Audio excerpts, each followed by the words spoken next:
Halo, selamat malam.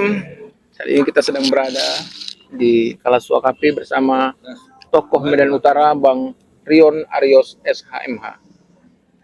Kita sekarang ini mau bicarakan tentang kondisi Medan Utara, khususnya, dan kota Medan secara umum ya. Dan sekarang ini yang lagi hangat, yang sedang tren dibicarakan orang Medan, masalah parkir berlangganan, Bang ya. Iya, Satu lagi, tentunya masalah pilkada, karena ini kan mau pemilihan kepala daerah bulan November ya, pendaftaran 27 Agustus nanti. Jadi udah mulai nampak nama-namanya yang akan maju untuk pilkada Medan. Oke Bang, kita bicara parkir berlangganan ini Bang. Nah, ini masalah parkir ini kan menyangkut hajat orang banyak juga nih kan, karena hampir semua setiap rumah pasti ada kereta dan pasti akan memarkirkan keretanya. Kalau menurut pendapat Abang sendiri, gimana kebijakan pemerintah Kota Medan ini tentang parkir berlangganan, Bang? iya.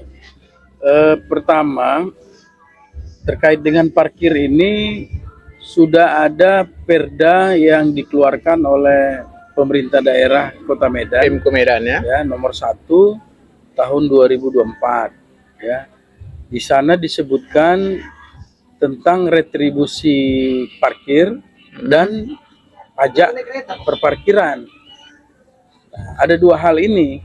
Nah, jadi kalau yang retribusi parkir diartikan kendaraan-kendaraan yang parkir di pinggir Pelataran. tepi jalan, ya, itu membayar retribusi parkir. Ya, Nah, kalau yang di dalam halaman, halaman toko Toko. misalnya, kemudian di dalam gedung, ya, itu pemilik parkir atau pengelola parkirnya atau pemilik gedungnya itu membayar pajak parkir. iya. Nah, di dalam perda ini tidak disebutkan ada penetapan parkir berlangganan tahunan. Lalu baru-baru ini muncul namanya Perwal, Peraturan Wali Kota Medan nomor 26 tahun 2024. Nah, di situ disebutkan tentang penetapan parkir berlangganan tahunan yang dikelola oleh Dinas Perhubungan Kota Medan. Nah, ini jadi polemik. Gimana polemiknya, Bang? Jadi polemik karena ini harus dibayar tahunan, ya. Artinya kalau dia parkir bebas, tapi sampai sekarang kita lihat tidak ada yang jagain. Kalau dia pakai stiker, yang nggak pakai stiker diwajibkan pakai stiker. Kalau nggak boleh parkir, diusir. Nah, jadi sangat kaku sekali kan.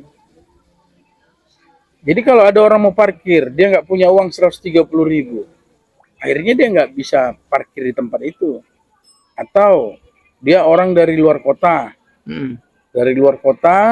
kunjungan ke Medan, Iya. dia mau parkir harus bayar 1 tahun. Sementara dia nggak tiap hari ke Medan ya, Belum tentu juga 1 tahun sekali dia ke Medan. parkir di titik yang harus parkir berlangganan. Iya.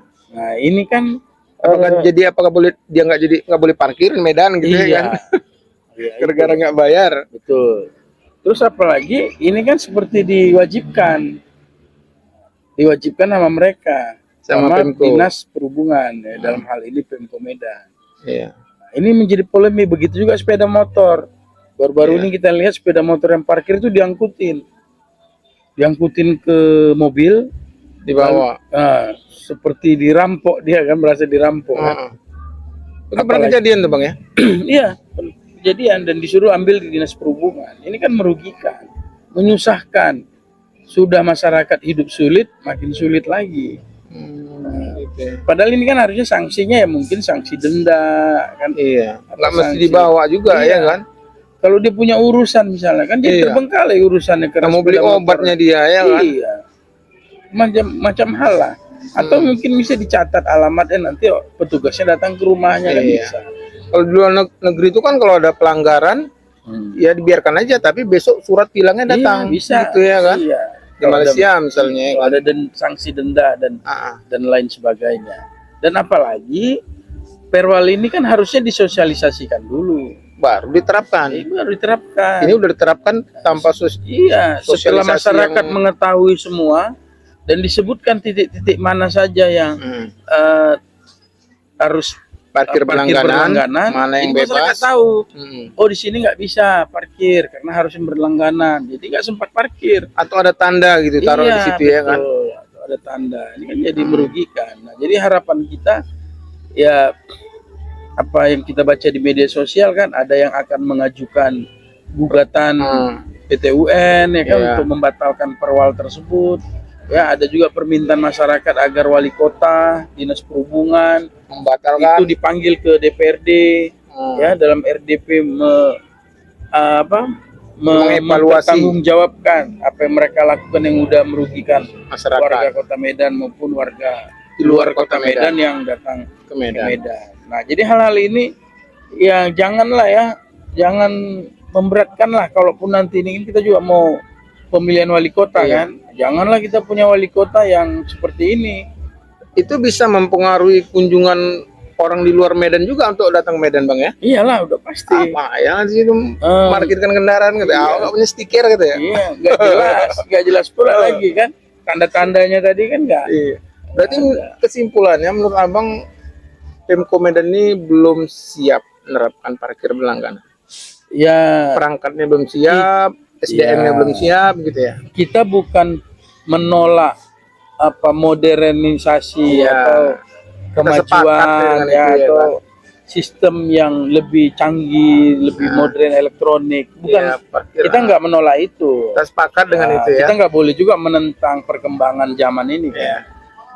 Tetapi kalau kebijakan itu mau diambil ya dilalui dulu lah Disiapkan dulu mekanismenya. ya. Tahapan-tahapannya Iya, ya. apalagi baru-baru ini Langsung main ya kan, angkut aja. Iya. Nah, baru-baru ini ketua DPRD Medan Hasim kan juga membantah Oh iya. bahwa ini sudah disetujui DPRD. Bahwa Padahal ini belum. sudah diketok DPRD, belum, nggak ada. Nggak ada dalam rapat DPRD, rapat yang bilang dalam paripurna. setujuinya dinas. Itu dinas perhubungan yang Ma. sulikan lubis itu kan Iswar. dibilang ini udah bukan Iswar itu kepala dinasnya. Oh, ini Petugasnya. kasusnya. Nah, lubis juga. Oh, Dia kan bilang ini udah diketok ketua DPRD Medan, padahal enggak. dibantah Apa? sama Bang Hasim. Ini kan membuat berita Polemik. bohong. Iya. Ya kan, membuat polemik dan membuat huru-hara ini di Iya. masyarakat kan. Ya akhirnya masyarakat terpancing juga jadi marah ke sama ketua Ke DPRD. DPRD. Loh, Kalau disetujui. ini ketua DPRD bukan mewakili masyarakat ini kan gitu. Kok Iya, iya. lalu belakangan ini kan diharapkan ini DPRD melakukan fungsinya kan, pengawasan. Kita lihat masih ada Evaluasi. madem aja. Ya harusnya ketua DPRD dan komisi-komisi yang terkait dengan hal ini kan Komisi 4. segera memanggil lah Komisi 4. Segera memanggil, memeriksa, bila perlu munculkan hak interpelasi kan. Tapi udah mau habis pula masa jabatannya Bang ya. Udah ada persoalan. Biasanya kalau udah masa jabatan kan udah malas bekerja kan biasanya. Harusnya sebaliknya. Harusnya makin semangat ya. Begitu dia mau menghabiskan masa periodenya DPRD ini, dia harusnya muncul bahwa dia adalah DPRD yang berfungsi di masa Kesan terakhir ya kan, kesan di akhir-akhir ya. Kan? Jangan jadi DPRD sampah kan, nggak berguna. Harusnya adalah manfaatnya di masyarakat. Iya, iya. 5 tahun dia menjabat, 5 tahun dia menerima Gaji gaji dari Pemko. APBD, ya kan, uang rakyat. Masa nggak ada fungsinya ke masyarakat? Ya, inilah harusnya dia manfaatkan anggota-anggota DPRD ini. Oke Bang, ya mudah-mudahan apa Pemko Medan bisa mengevaluasi kebijakannya dan atau melakukan penerapan parkir berlangganan dengan lebih baik ya kan. Iya, sosialisasi lah dulu, Sosialisasi supaya harus- masyarakat mengetahui dan bisa bersiap-siap menghadapinya. Kita nggak menolak, tapi mekanisme harus Diikuti, iya, dilalui dulu dilalui ya. lah.